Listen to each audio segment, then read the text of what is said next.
మీద రాకేష్ రెడ్డి మాట్లాడిండు, కిసాన్ మోర్చా నుంచి తిరుపతి రెడ్డి గారు మాట్లాడిండు, మన శ్రీధర్ గారు మాట్లాడిండు. స్పీచ్లు జోర్దారిస్తున్నారు అంతా, జోష్ లో ఉన్నారు, వరదన్న పెట్టి జోష్ లో ఉన్నారు. మోడీ అందుకనే వస్తున్నాడు నీకు.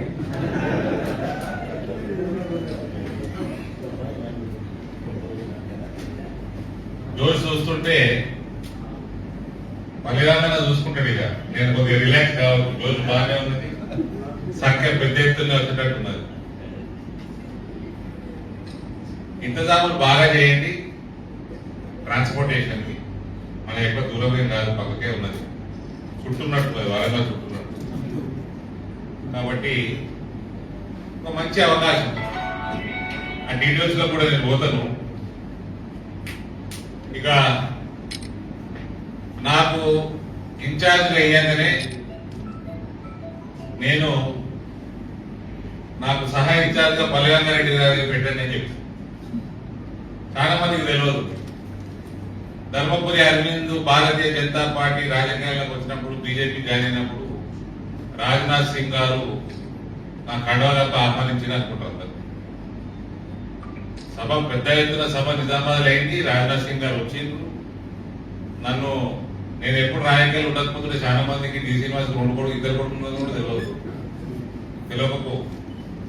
ఆనాడు పరిచయం చేసిండ్రు. ఆ రోజు మంచి రోజులు లేకుండే మనము రాజ్నాథ్ గారు టైం ఇచ్చింది కాబట్టి సభ చేసినాము. తర్వాత మొట్టమొదటిగా నాకు కండవా కప్పి భారతీయ జనతా పార్టీలోకి కానీ ఎటువంటి రాజకీయ పార్టీలకు కానీ స్వాగతించింది పల్లెగంగారెడ్డి. ఆనాటికెళ్ళి ఎలక్షన్లంతా ఒక మోస్ట్ ఇంపార్టెంట్ రోల్ ప్లే చేసుకుంటూ, గైడ్ చేసుకుంటూ, ఎందుకంటే ఏదైనా రాజకీయాలు లేకపోతుంది. ఇంట్లో ఉన్న రాజకీయమేమో కాంగ్రెస్ పార్టీ రాజకీయము చూసింది.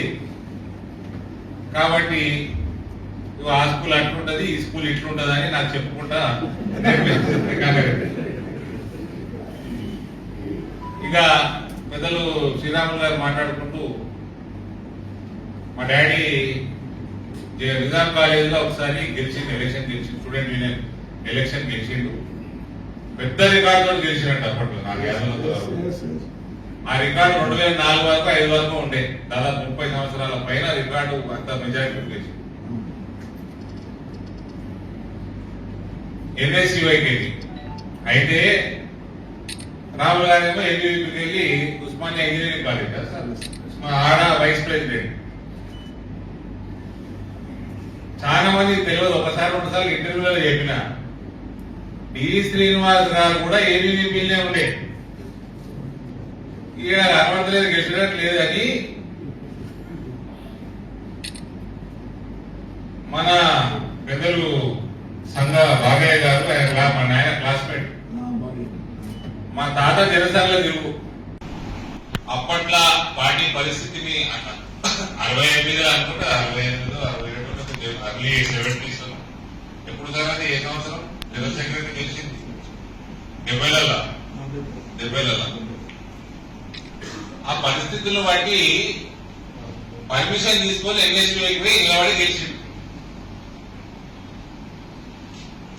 అట్లా నేను గుర్తు చేసుకుంటే నాకు కూడా గుర్తుకొస్తా ఉన్నాయి. ఈ రకంగా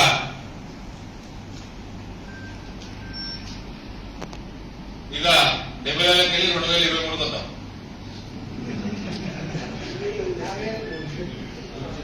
50 ఏళ్ళు ముందరకు వద్దాం. ఈ రాష్ట్రంలో కొత్తగా మొదలుపెట్టింది కేసీఆర్ సర్కస్.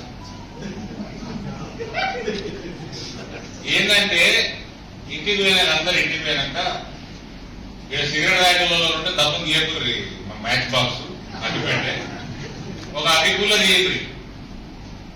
ఇంటికి పోయినాక అందరూ ట్రై చేయండి. మీడియా మీరు జాగ్రత్త రికార్డ్ చేసి ప్లే చేయాలి.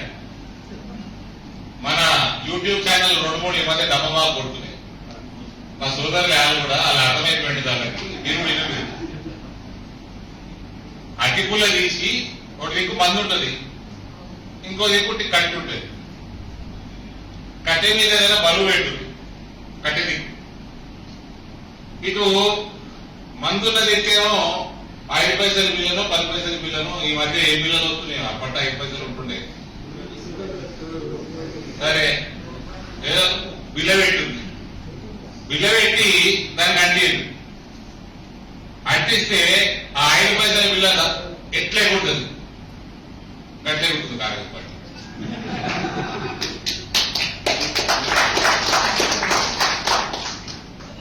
ఈ యూట్యూబ్ ఛానల్ నడిపేటోళ్ళు మిత్రులే జర ఆగమైంది ఈ మధ్య. వాళ్ళు కాంగ్రెస్ ని ఏదైతున్నారు కదా, అరెస్ట్ కాదు బాగా గమనించారు. అరెస్ట్ కాదు, పీడీ యాక్ట్లు వింటారు,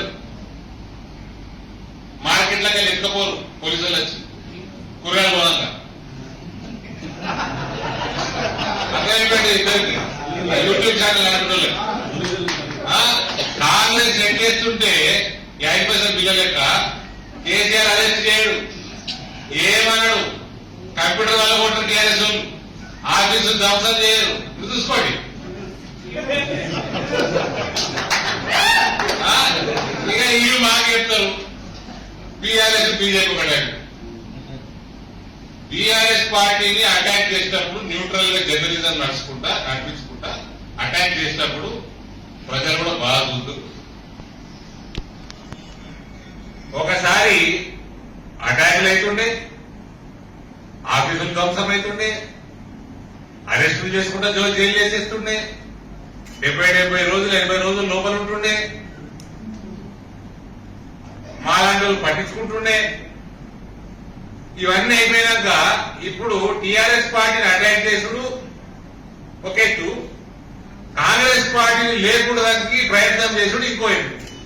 ఇది అయినా మాత్రం అరెస్ట్ కాదు చూసుకో. దీన్ని బట్టి అర్థమైపోతుంది ఎవరు కలిసి ఉన్నారన్నారు. నరేంద్ర మోదీ నాయకత్వంలో భారతీయ జనతా పార్టీ నడుస్తున్నది. ప్రపంచం మొత్తం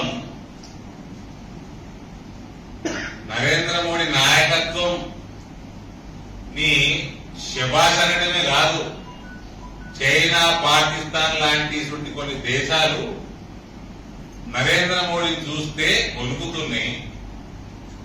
ఆయన పార్టీని మీరు అడగడతారు, కాంగ్రెస్ పార్టీ లేపుతారా అని. ఇది యూట్యూబర్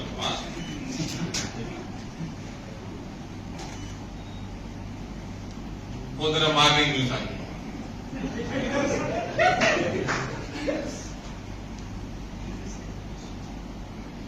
ఎలక్షన్లు గెలుచుడు వస్తుంది, వాళ్ళు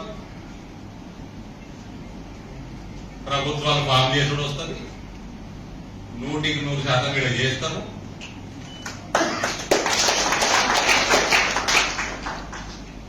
నీ యూట్యూబ్ ఛానల్ ఎప్పటి నుంచి అయితే కాంగ్రెస్ జెండా ఎక్కిరో నాకు వినవండి. నేను పెద్ద కూడా ఇట్లా చుట్టుపక్కల చెప్తా ఉంటారు, మన యూత్ ఉంటుంది కదా మన దగ్గర. ఈ మధ్య పడిపోతా ఉన్నాయట సబ్స్క్రైబర్. ఎందుకని జర్నలిజం చేసుకోలేదు, జర్నలిజం చేయండి. మీరు ప్రభుత్వం ప్రజా వ్యతిరేక విధానాల్ని ప్రజల ముందరికి తీసుకొచ్చి వాళ్ళని అటాక్ చేసి వాళ్ళని పని చేయాలి. అంటే జెన్యున్ జర్నలిజం. కాంగ్రెస్ పార్టీని లేకుండా మీ పని కాదు, భారతీయ జనతా పార్టీని వెనక్కి లావుదాం ఇది నీ పని కాదు. అది ప్రజల పని. ఏ పార్టీని గెలిపియాలా, ఏ పార్టీని ఓడగొట్టాలా అన్నది ప్రజల పని. ఇందులో ఈ యూట్యూబ్ ఛానల్ నడిపిన సోదరులకి ఒక మిత్రుడు అడిగిండు నిన్న నా ఇంటర్వ్యూ చేసి,